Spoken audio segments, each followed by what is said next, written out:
All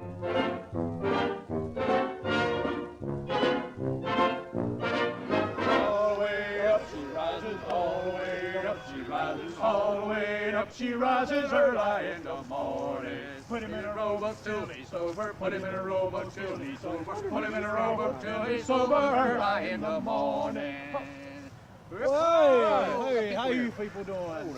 Hi, how are y'all? That's not the Reverend Now Martin, we're all, Where's the Reverend Martin? we're all sailors from the Black Warriors. Now she was a Confederate ship, a two-masted schooner that was sunk over here by the Yankees in the Pastank River back in February 1862 during the Battle of Elizabeth City. Now my name is Tommy Baum. Here's Steve Beasley, Johnny Thornton, James Barrett. Now we're all seamen off the Mosquito Fleet. And on February 10th, after the fall of Roanoke Island, they sent us all up here under the leadership of Commodore Lynch. He was a mighty brave man, folks. Now, Commodore Lynch was a captain in the Union Navy, and he come over here to the south. Well, you know, they say he surveyed the Holy Lands and the Dead Sea back in 1850.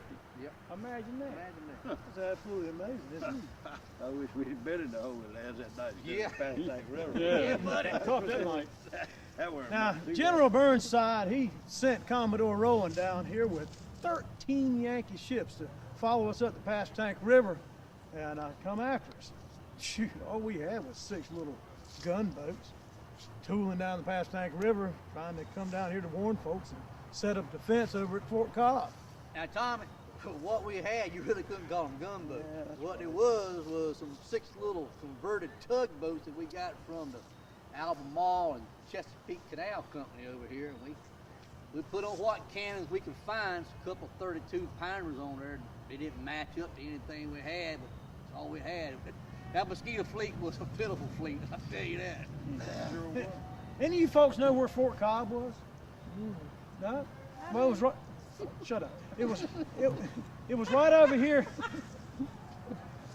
It was right over here, what they call Riverside, where Renzo Acres is now, over on the eastern point.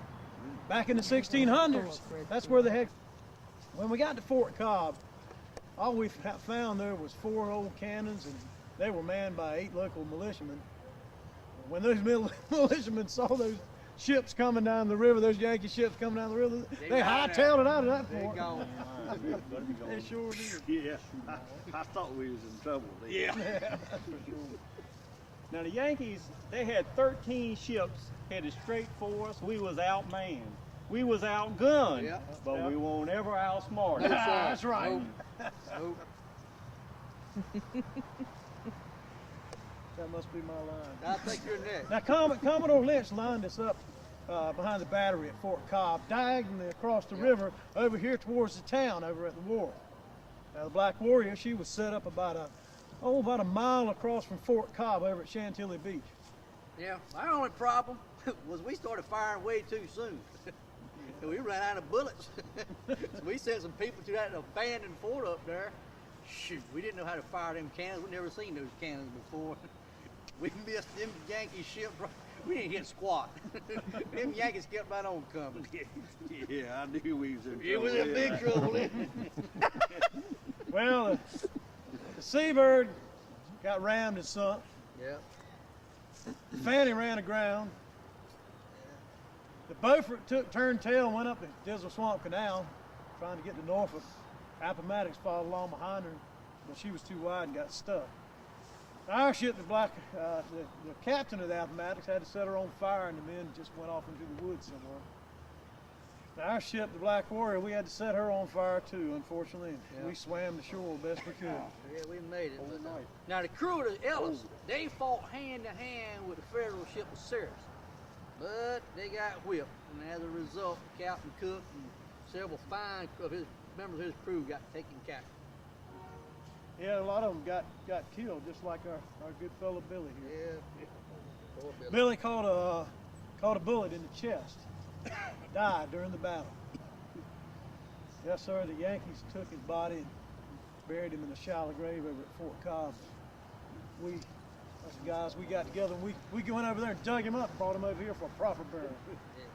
That was terrible because they were going to blow up Fort Cobb and poor little Billy's body laying there and going to get blowed to bits. No, sir. We got rid of his, brought his body back, and he was a good-looking little kid to be 17. Yeah. Now, Reverend Martin said he'd be by here and going to give Billy a proper burial here, and that's, like I said, that's why we're here. But, you see, most of the time deserted. Hey, good folks did leave us his casket here. Lord does provide sometimes. But Reverend Martin, let me tell you about him. He's a funny little character. He's about 5 foot tall, and he talks a little bit of a lisp, but darn if he ain't brave. He went down to the wharf down here, and he met those Yankees face to face, and he turned over the time to them and probably saved them being burned up and destroyed. Yep, folks, no doubt about it. We lost that battle plain and simple. Yep.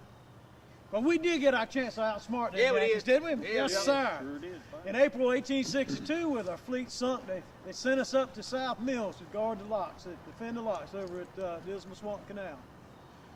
Now, all we had was 3 old cannons and 400 men. Yeah. Now, the captain, the colonel lined us up behind this real big wide ditch, all behind it, and they filled the ditch up with old fence rails. Now, General Reno, he comes up with 3,000 Yankee soldiers coming after us, and when we saw him coming, we set those fence rails in that ditch on fire and just waited. Now, they tried to fight. They came up there and they tried to flank us twice, but we beat them back both times. Just 400 men, beat 3,000 men back. Yes, sir. Next thing you know, here comes Hawkins with those New York Zawadi. How many got all this fancy uniforms, all dressed up with the hats on and everything like that? They tried a frontal assault, just like they did over on Roanoke Island, but we was ready for them this time. Yeah, I tell you, one good Southerner can outsmart a bunch of Yankees in it. Well, we had 9 dead, 58 wounded. They had 13 dead and 100 wounded. Yep. General Reno said he'd had enough. 5 hours later, he goes pulling all his men back off of that battlefield. Like I say, we fought with them for 5 hours. We held out against a force 8 times our size. It just shows us how good these Southerners were. Yeah. Tough, man. Tough. We really were. Now you say you're not. Yeah, that's exactly right. We can always outsmart them Yankees. Always, yeah. You said that before. I said it before, and I say it again. I know it. Truth be told, folks, it was a sad time, a mighty sad time. Seeing all those young men there, many of them just like Billy, their lives just snuffed out, just like that, in the prime of their life. I guess as long as there's plenty of guns and plenty of young men, governments of old men be sending them off to war. But still, seeing a good friend die in your arms just changes a man forever. Well, I reckon the Reverend Martin's gotten held up some way, and I know you folks need to be moving on, so I guess we'll leave you with we'll offer a tribute to little Billy here. Let's sing a song. Let's just sing a song.